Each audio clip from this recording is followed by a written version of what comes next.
আসসালামু আলাইকুম everyone, cooking with Ferdousi চ্যানেলে আপনাদেরকে স্বাগতম। আজকে আমি আপনাদেরকে তৈরি করে দেখাবো একদম ঝাল ঝাল চিকেন পাস্তার রেসিপি। সম্পূর্ণ ঘরোয়া উপকরণে এবং একদম দেশি স্টাইলে এই রেসিপিটা তৈরি করা হয়ে থাকে। তাই যারা দেশি স্টাইলে পাস্তা পছন্দ করেন তারা অবশ্যই শেষ পর্যন্ত দেখবেন। প্রথমেই এক প্যাকেট পাস্তা নিয়ে নিয়েছি। আপনারা আপনাদের পছন্দ অনুযায়ী যে কোনো পাস্তাই ব্যবহার করতে পারেন। এই পাস্তার সঙ্গে 2টা মশলার প্যাকেট ছিল।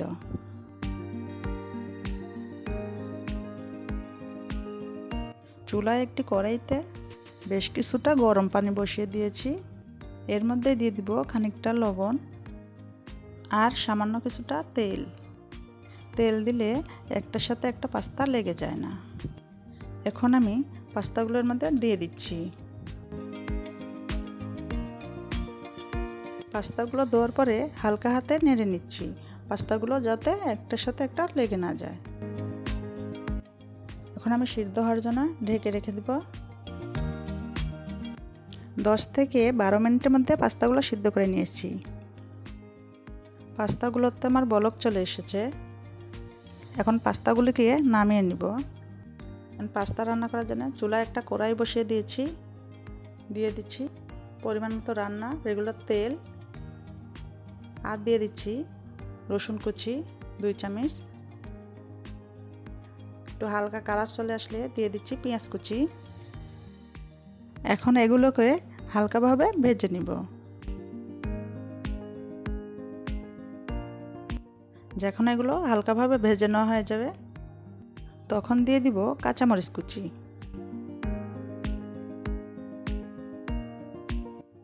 এখন আমি দিয়ে দিব 1 কাপ চিকেন। অবশ্যই হাড় ছাড়া চিকেন হতে হবে। এরপর আমি কিছুটা মশলা অ্যাড করব। এইখানে আছে ধনিয়া গুঁড়ো, মরিচের গুঁড়ো, হলুদের গুঁড়ো, গরম মশলা গুঁড়ো, সবগুলোই 1 চা চামচ করে নিয়ে নিয়েছি। আর দিয়ে দিব কিছুটা লবণ। লবণটা দেওয়া হয়ে গেলে চিকেনটা কিছুক্ষণ রান্না করে নিব। চিকেনটা ভাজা ভাজা হয়ে আসলে এখন দিয়ে দিব টমেটো সস।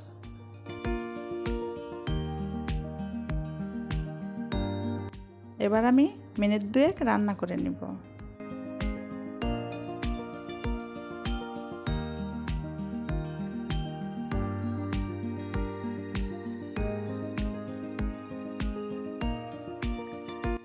এবার আমি সবজি হিসেবে কিছুটা গাজর দিয়ে দিব।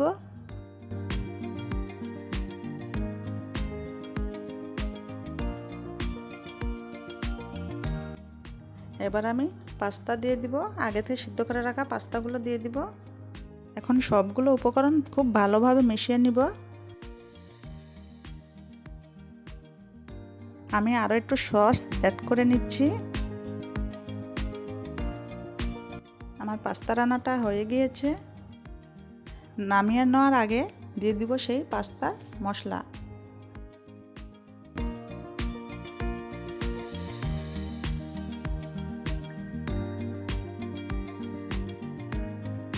আমার পাস্তাটা একদম রেডি হয়ে গিয়েছে। এখন আমি চুলা থেকে নামিয়ে নিব।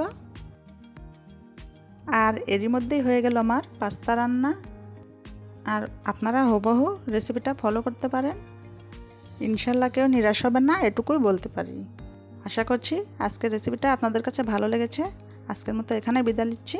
আল্লাহ হাফেজ।